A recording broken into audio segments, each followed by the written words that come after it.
આપણી ગાડી તૈયાર છે.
દાદાનું મંદિરનું કામકાજ પણ ચાલુ જ છે.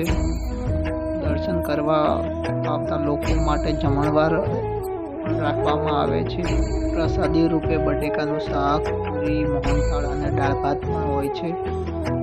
દર્શન કરીને હવે પાછા ઘર તરફ જઈ રહ્યા છીએ.